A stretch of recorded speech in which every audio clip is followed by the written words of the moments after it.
We have to start that over. What happened? It's scheduled for 7 minutes and 20 seconds from now is when it's scheduled to start. So did you delete it then? I'm trying to hit us to go, and I think the internet's struggling. Because it looks like we're still live. It was blinking different colors. Now we are live. We are now live? Are we? We are now live. So he's doing that all over again. What all over again? We didn't do anything. We're live right now. Welcome. Hello. Welcome our live audience from you on YouTube. This is our first YouTube live. We're doing it really. Oh look, there we are. Yeah. Looking at my watch. It's hot. Awesome. We're so professional at this, it's ridiculous. So take it from the top. Yeah, we will do it all over again. So, hello. Hello. And welcome. We are here at the SAP Center Sharks Fan Fest. We've got a whole bunch of fans behind us. Again, we had Sharky and Rourke Chartier and Timo Meyer playing rock, paper, scissors.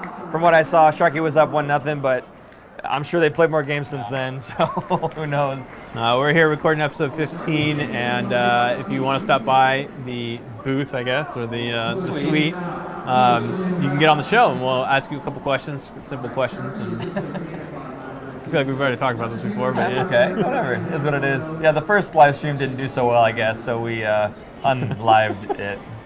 Words are hard. That's what I said, so we're just going to go with it. Yeah. Anyway, lots of cool stuff going on. Sorry. No, go ahead. So hit us up on DM on Twitter, Instagram, or Facebook, and we'll let you know where we are, and you can come on and we'll ask you some easy softball questions. I think Sharky just got 2 out of 3. Yeah. Perhaps. I don't know. That was a pretty loud roar for a rock, paper, scissors game. Anyway, hit us up. Let us know if you're here. If you'd like to come, and we'll ask a few questions, do a little interview, or whatever the case may be. Get a free sticker. It's like when you vote. Vote for us? It's a vote. I think you said put it on your boat. Who is this guy? It's hard to hear. There's a lot going on back here. I'm right next to you. In any case, a lot of fun stuff going on. There's fans lined up like crazy, wrapped around the arena to get some signatures from guys like Joe Pavelski, Brendan Dillon, Brent Carlson, Burns. too. Eric Carlson was here too with Mark Edward Vlasic. That's right. So if you're tired of riding the line rides, feel free to come by the booth, the suite, and talk with us. So there you go. Cool. Do you want to bring a fan up? Sure. I'd love to bring a fan Yeah. up. Is there a fan that's Yeah, outside? let's bring a fan. We got Oh, one we right got now. Okay, cool. How Yeah, we about got that? one. Yeah, nice. Come join us on our Yeah, set. absolutely. You got your mic there? Yep. Beautiful. All right. Okay. What's your name? Hey, I'm Daniel. Daniel. Nice to meet you. Thanks for coming. Oh, thank you for having me. Absolutely. So who is your favorite Sharks player this year? This year, it's Joe Thornton. Joe Thornton. Yeah. Nice. He's back from injury, so he'll be hopefully playing really well. So you emphasized this year. Is he constantly your favorite player, or maybe a year before there was somebody else? No, he's always been my He's favorite always player. been. Okay, yeah, that's good. He's the emphasis on this year. I figured maybe there was somebody else, and all of a sudden, no, I like Joe now. So, okay, that's cool. So, you think who's going to end up with the most points on the Sharks this season? The most points? Like, Most points. Who's gonna score the most Score most points? goals and assists, yeah. I think Pavelski. Yeah. Yeah. It's a pretty solid pick, yeah. It's not bad. Solid score. Yeah. How long have you been a Sharks fan? I've been a Sharks fan for like 3 years. Yeah? I've come to a couple of games with my friends and had the opportunity to watch them. Yeah. It's always a treat. It helps, Yeah. huh? Yeah. Helps being here in person versus watching it on TV. Oh yeah, definitely. Nothing beats the live vibe. Yeah. Yeah, no doubt. Did you happen to see the new jersey, the third jersey? Yeah, I what'd did. you think? Oh man, that is so cool. Pretty good. Yeah. Yeah. Did you buy one just now? No, No. I didn't. I think I'll wait a bit just Yeah. when the price comes Yeah. down. But it's so cool. Yeah, we'll totally buy it. Cool, yeah. Nice to see. Maybe not so nice to own just yet. Yes. We'll get there? Yeah, we'll okay, get there, cool, man. yeah. It's an investment. Yeah, pretty much. Yeah. Very cool. Well, great. Well, did you get any signatures from any of the players? I did not. No? No. Just the lines are way too long. Oh man. Yeah. You know, I think I can wait. Maybe catch them down in the street in San Jose. Okay. Randomly. Oh, that's good. Yeah. Yeah, we had Randy Hahn on the last episode. He said to pop into Aldo's. You Yeah. might see some guys when they're carb loading before the game, so that Oh. might be a good one, yeah. Yeah, that makes sense. Yeah, no doubt.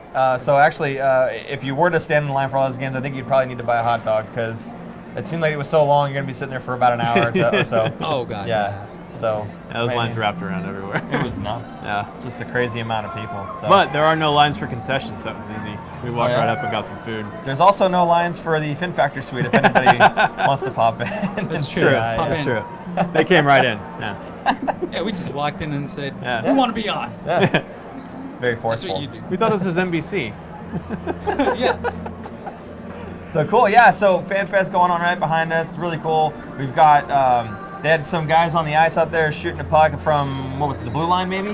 Not even. Not even the blue line. Yeah. Is it? You almost see Oh, with the from shot, inside the maybe, blue line, yeah. And they're trying to put it into a slot that's maybe about that big on a 4x6. That's got a little tiny cutout. And got a 5-year-old maybe. Yeah, it was like a 5-year-old hit it, and the entire crowd that's here went nuts. It was pretty cool seeing the whole crowd light up for a little 5-year-old kid to put one through. Someone else just made it Oh, right did now they? too. Yeah. Very cool.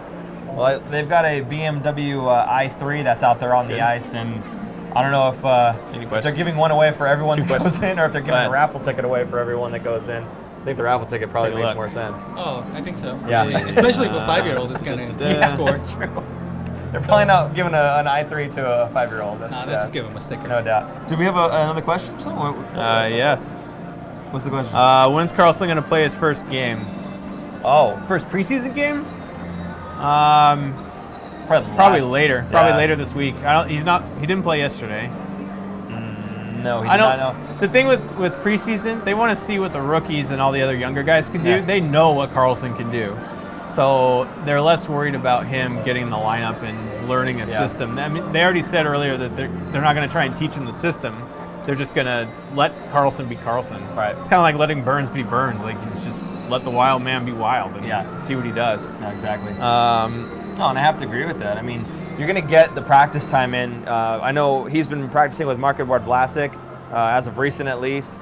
So he's getting that practice time in at Solar for America Ice already. Yes, game situations are different, but it is preseason. So I think you're only going to see those guys popping in, Eric Carlson. You're only going to see him popping in probably in the last preseason game, maybe two.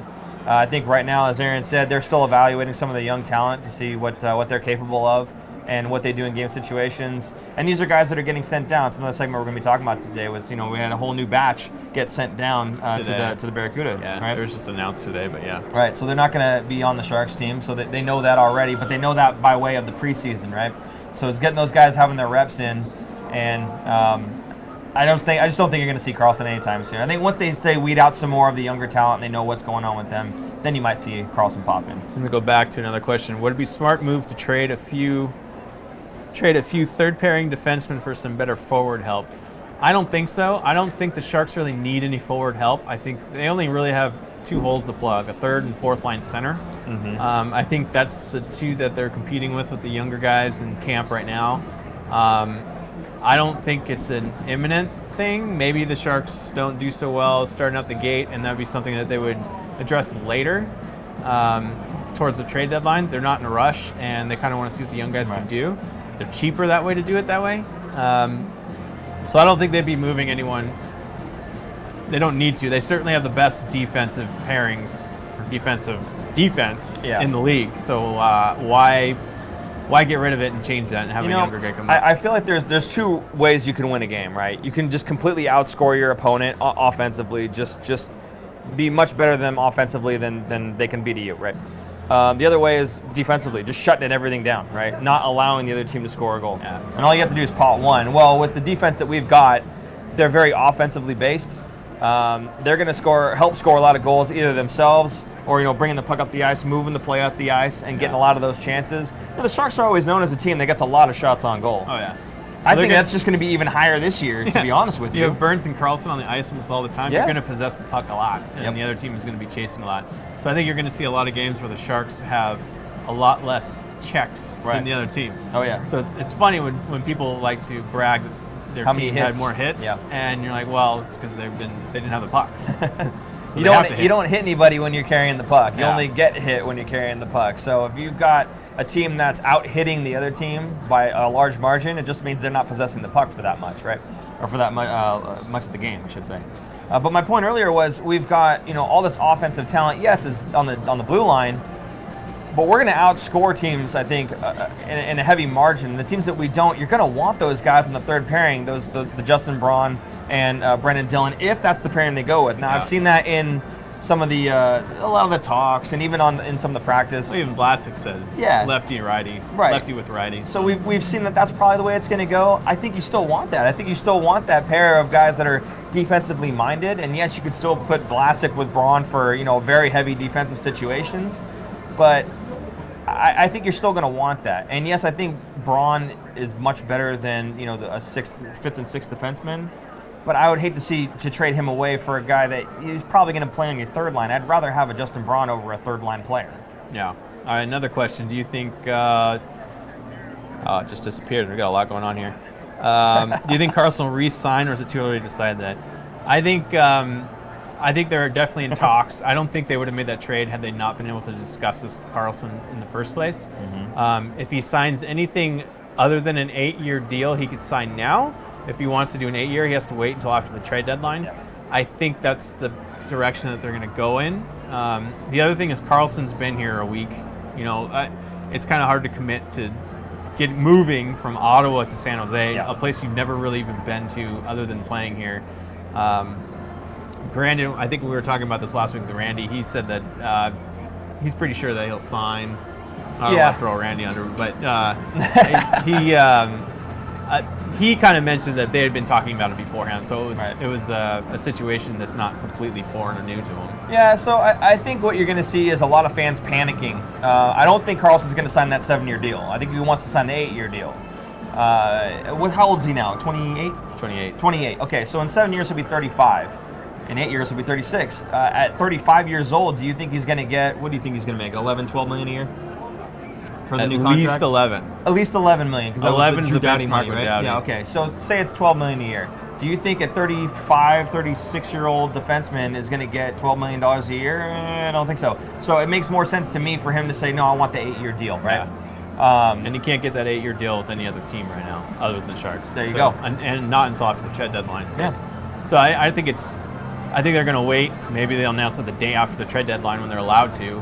I wouldn't be surprised if they have a handshake deal in place right now. Yeah. They just can't commit or announce anything until then. So you might see him. They're not going to tip their hat and say, but you got to wait until a certain day and then we'll tell you. Yeah. So they'll probably be coy a little bit for a while. I think the handshake deal has got to include, okay, we're going to do an 8-year thing. And basically, I think what he's going to say is, as long as you treat me right. Because that's one of the things that he talked about so much when he first came here was, they did such a great job of treating me right, of giving me my space where I needed space, but then helping me where I needed the help.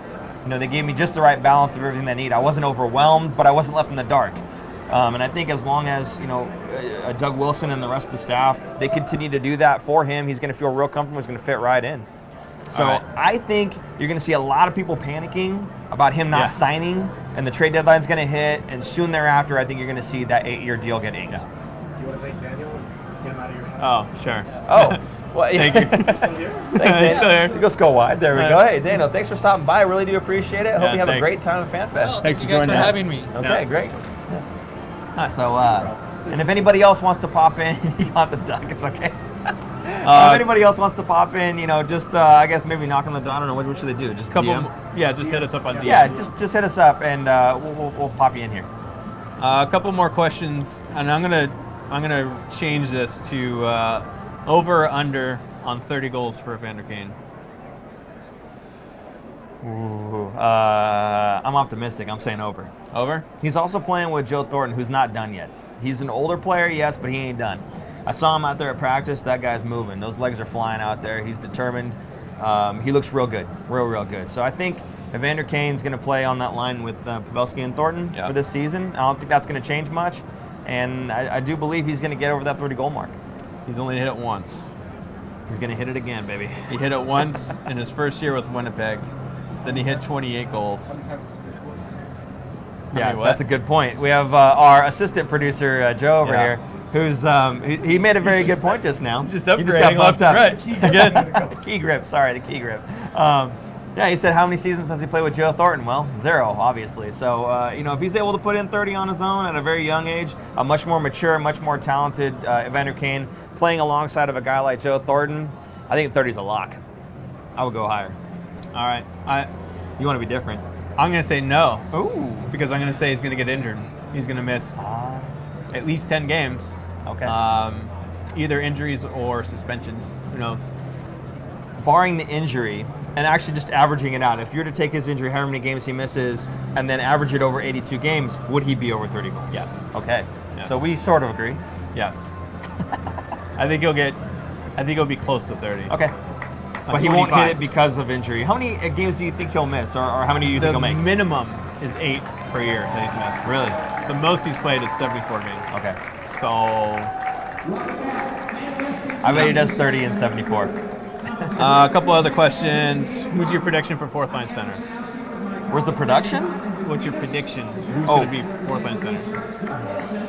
You know, it's really looking like Dylan Gambrell, Yeah. but at the same time, we've seen Rourke Chartier come in, be very effective. I think he could play that spot. And I think that was one of the things they were talking about, was he's making a real good push here to take that position over. Now, when I watched him in the preseason game, I felt like he was trying to do just a little bit too much. He was hanging onto the puck quite a bit.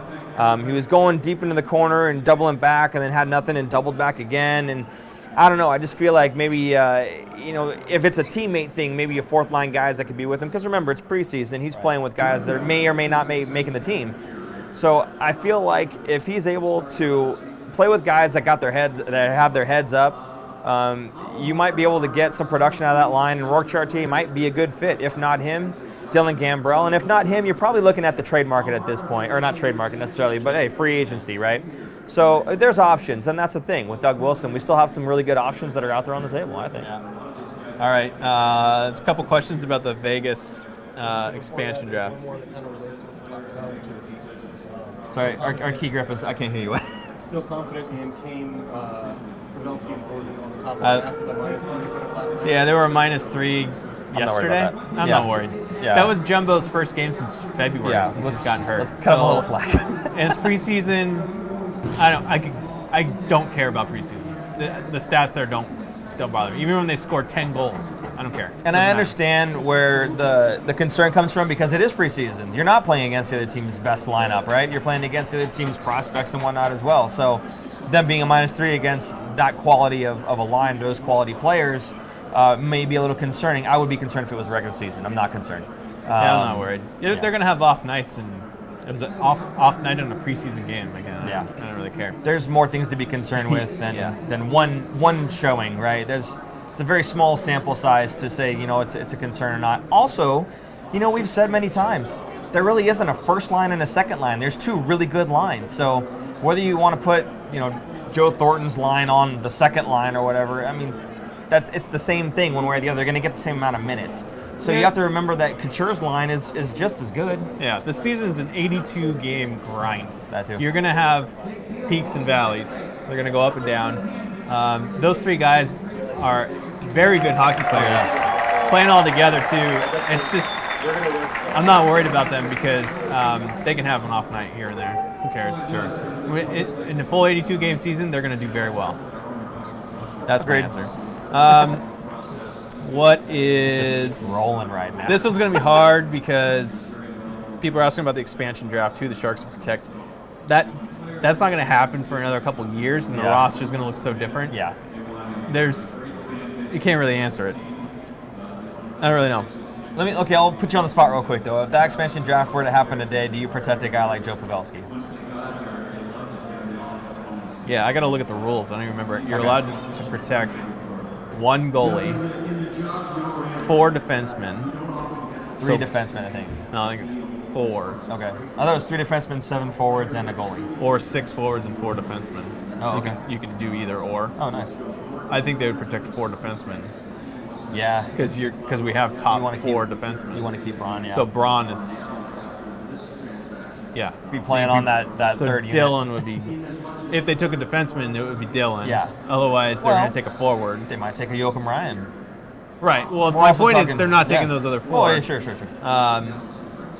And then for forwards, that means you can only protect 6 forwards.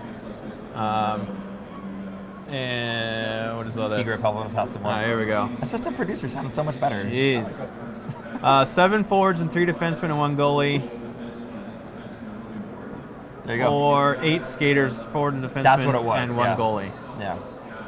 So 8, you could protect You as could do many as 8 you want. skaters. So if you didn't like your defense, you could protect more forwards if you wanted to, but then you can't protect any of those defensemen. Right. Yeah. That's tough because I mean, if this is this year, it's different. But going into in 2 years, Jumbo's going to be gone. Yeah. He'll be retired, assuming. Yeah. He's going to retire right after we win that cup. Plus, the expansion draft is before free agency. So if he has a 1-year deal, they're not going to draft him, or they're not going to Sign him. draft him. Seattle wouldn't draft him. Oh, yeah, because yeah, then yeah. you would just be like, I'm not going to sign. Yeah. So that could help the Sharks, actually. Yeah. Because he's on a 1-year deal. So him and Pavelski you wouldn't draft.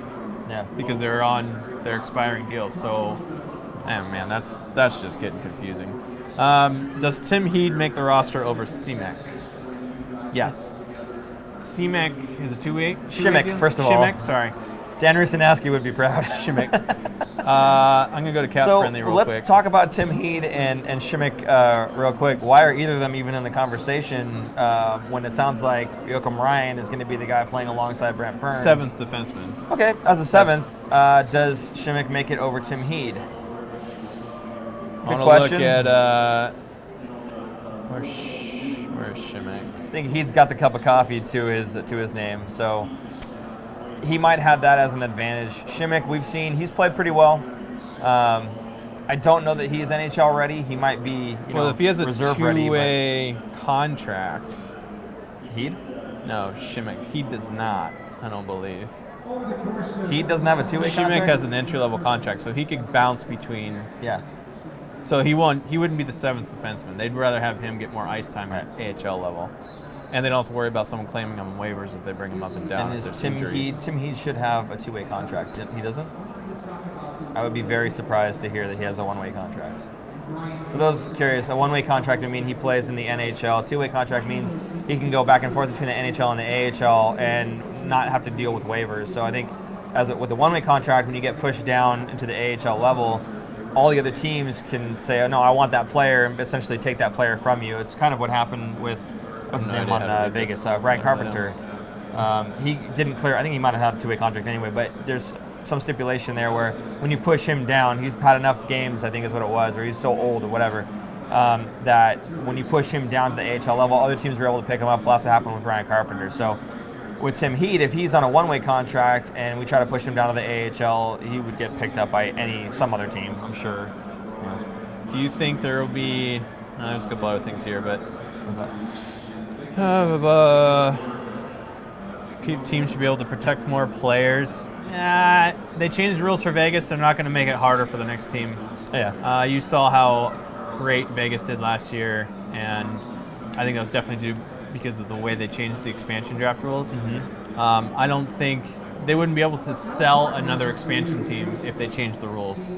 So Seattle is most likely going to have the team. They're not going to want to see the rules changed, and they're putting up $600 million, I think, is the buy-in. Yeah.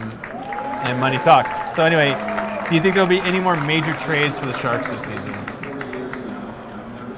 Major trades? I don't think there will be major trades. Well, for one, there's not a lot of cap space left for a major trade. Yeah.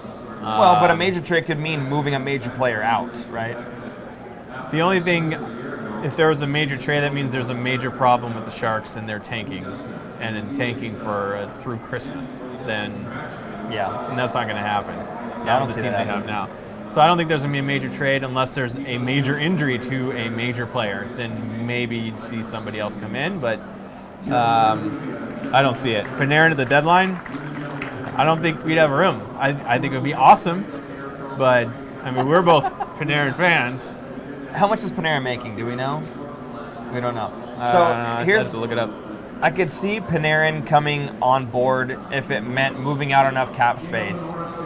The guys that you would move out who have that cap space, or maybe on one-year deals left, would be like a Pavelski or obviously a Thornton. I don't see us moving one of those two players to get Panarin, mainly because there's no reason that Columbus would want either of those two players for Panarin. They would want a younger player, right? So I just don't see that happening. My big prediction was, we're going to get Panarin right before the trade deadline, before the season opens. I was right about a trade before the season opens. I was completely wrong about the player that it was and even the position that it was. But I'm happy with Eric Carlson for sure. So I think we're okay with what we've done so far. $6 million, so yeah. Yeah, see, it's $6 million a year. So what's Pavelski's kind of in that realm, right, in terms of the money that he makes. So we could move Pavelski out to bring Panarin in, but why would Columbus want a 35-year-old? Why would we trade our captain when they're doing so well? That too. Yeah, it just doesn't make any sense. Yeah. Plus, I don't think Pavelski needs to be moved off of this team. I think he's an integral part of this team, of this locker room, of the culture here.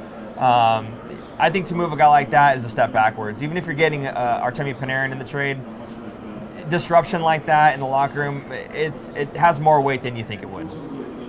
Got to replace that 1C at some point. Thornton's not going to be there forever. Braun's a first, Adele, and prospects for Panarin. I don't see it happening. Jackets may need a goalie anyways. Jackets do not need a goalie. They have Bobrovsky, who's one of the best in the NHL, and they have Korpisalo behind him, who is going to take over in about a year or two, so they don't need any goalie help. And Panarin's a winger anyway. Panarin's not playing center, so even if you try to replace the 1C, you bring Panarin in, what does that do for you, right? Couture's center or Pavelski center. You'd have to switch Pavelski back to the center position, or flip Couture up to I just don't see that happening happening at all. I don't really see it happening either. I think you're just going to have to get a replacement at the 1C. And hey, not everything has to be done this season, right? We've got a really good team this season. Let's see what they do. And then as contracts expire, hey, we free up some more space for the next guy in line. I'd be interested in seeing who's a good number one, maybe number two, who's ready to break into a number one role. Free agent that will be coming up this coming season. So a guy on another team with 1 year left on his contract that maybe isn't exactly happy with the team he's on, would like to test the waters. That's a guy that maybe we pick up if we have an expiring contract that we don't re-up on. How about we trade some defensemen for another forward, since we have plenty, like a low trade for a fourth line center? I don't think we need to. We kind of talked about this in the last show, like an Eric Fair type veteran player, but there's really two spots open, which you just talked about earlier. We think Samelo's going to make third line center. He's been looking pretty good with Donskoy. He's been playing alongside Donskoy, and the two of them have actually been looking really good. A lot of good chemistry going on between those Finnish two guys. Yeah. I think that's what we're going to see. Dylan Gambrell and maybe another guy, they'll probably rotate around that fourth line center between people in the minors. Yeah. I don't.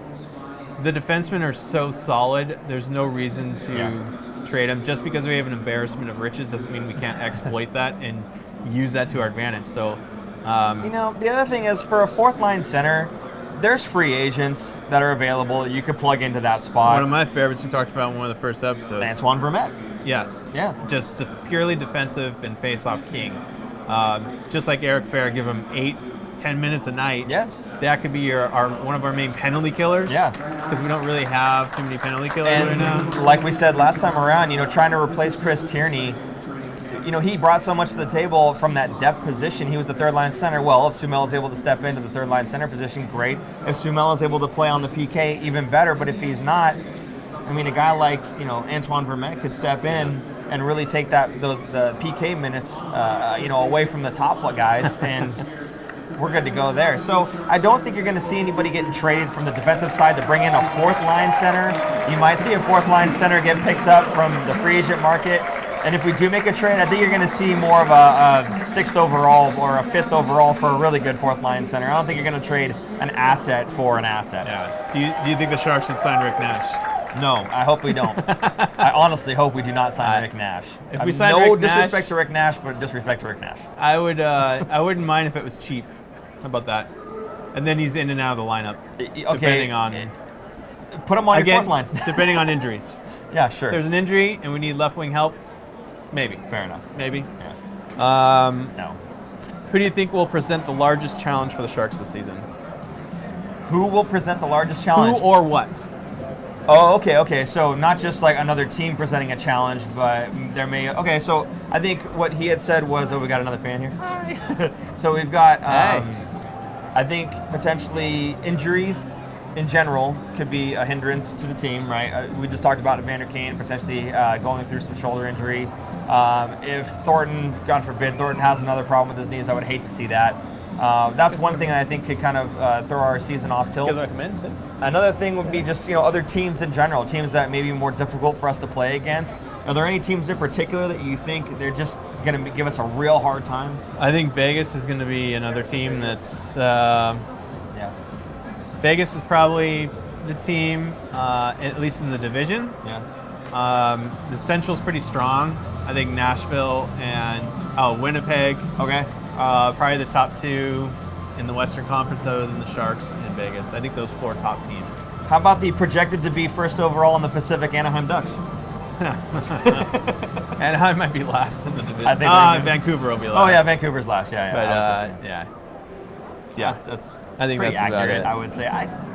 First in the Pacific, really? Mike Johnson, right? Tampa, obviously. We only play Tampa twice a year. Well, home and okay, away. yeah. The guys that didn't give us trouble are either guys that are in our division, in our conference, because we play them throughout the regular season, or if we happen to go into the Stanley Cup final, which I am hoping and predicting that we do, then yes, one East Coast team could potentially give us some trouble. The Blues, I think they're good, but I don't think they're going to be as good as people think they are. I think they're good on paper.